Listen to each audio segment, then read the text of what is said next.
I do want to give you a chance. I've already addressed it on my channel with the elephant in the room, the whole COPPA situation with YouTube. So and I'm sure it's people that are checking this out, some people have checked out that video, but I'm sure people also are curious. What are your thoughts about the situation? Okay, so I'm somebody that, by the nature of my profession, I deal with the government putting new hoops for me to jump through. It feels like every 6 months. So I kind of have an understanding about the way their processes work, who they're actually targeting, and kind of how to read between the lines of their legalese on their websites, right?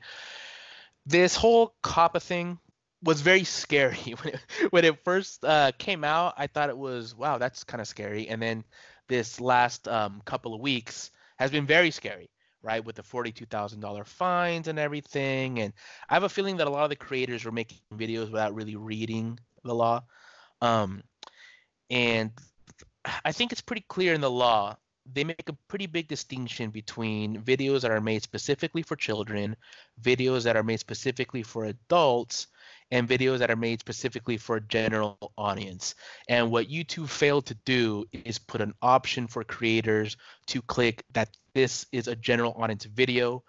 We're not targeting children specifically, which is what the law is concerned with, is collecting children's data to run ads. It's not so much about cussing in your videos, like a lot of people saying, well, I'm just going to start cussing. It's not about that. It's basically about collecting children's data. And what YouTube did was basically admit that that's what they're doing by having a kids app. A lot of people think, oh, well, why don't they just send the kids to the kids app? Well, that's the problem. The fact that a kids app even exists is YouTube acknowledging that there's kid-specific content on the platform when there shouldn't be, because it's supposed to be 13 and up. So that's a big problem, and they have YouTube basically bragging through emails that they're the #1 place for kids content, and that's what got them in trouble. I think that the FTC is specifically going after channels that are babies playing with toys, nursery rhymes, things that cannot be mistaken as anything but kids content.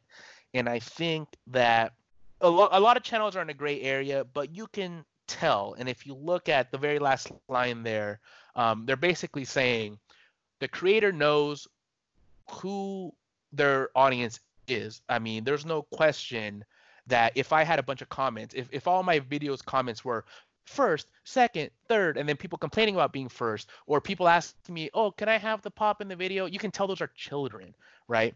And I think that if you in your heart know that most of the people watching your channel are children, then there's something that you're doing either with your thumbnails or with your content or with the goofy faces you make or the voice you make or your editing that appeals to children, where it does look like you're making videos for children. But if you're not blatantly doing that, I don't think the FTC is going to come after you. And I do think people are confused about this $42,000 fine. It's a max, okay?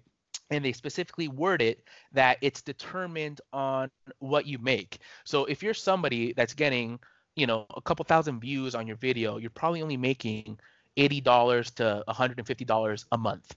The FTC isn't going to come and fine you $42,000 and ruin your life. I mean, what kind of headline would that make?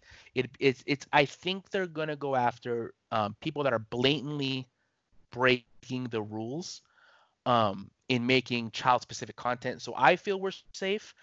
That said, I do not blame any content creators for being very safe and stopping.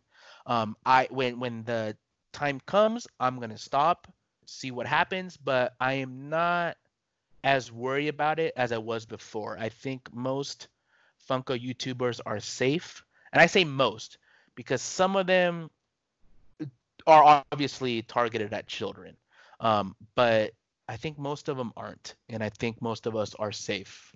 Well, I'm gonna, like I said, I already got my plan to hide my channel and in the next couple of weeks, and basically wait and see what happens, because it's risk. There's definitely Yeah. risk involved. So I'm gonna pretty much wait and see what happens. And I really want not just to see if anybody gets in trouble. It's not just that, but I'd like YouTube to be more clear about how they're handling things as well.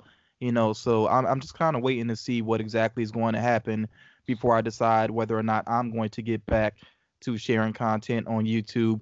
And yeah, I mean that's really what it comes down to. It's just about being cautious, basically. Yeah, no, and it is dangerous because YouTube has pretty much made it clear that they're not stopping targeted ads. I mean, if they stopped targeted ads, all this would go away. But they made it clear that they're not stopping them, and they're. I mean, they needed to let us know from the beginning, right? Because I'm pretty sure, like, I feel bad for some of these people, like, say, like Ryan's toy reviews. Man, I don't feel bad for them. I mean, whatever they're gonna get fined, they probably have enough money to pay it. But I'm pretty sure that when those people started their channel, they weren't really aware of COPPA. They made this channel. They saw that kids content makes a lot of money, and when they clicked, because you're a content creator, you can choose if you want targeted ads or not. So by YouTube giving them the power to make targeted ads, it's almost like they set them up to break the law, right? Because I'm pretty sure if YouTube really wanted to be like cool about it, where it says, do you want to use targeted ads on your video? There should be a link before that to the COPPA law and going, from the very beginning, there should have been like, remember that we're a website that's under COPPA compliance.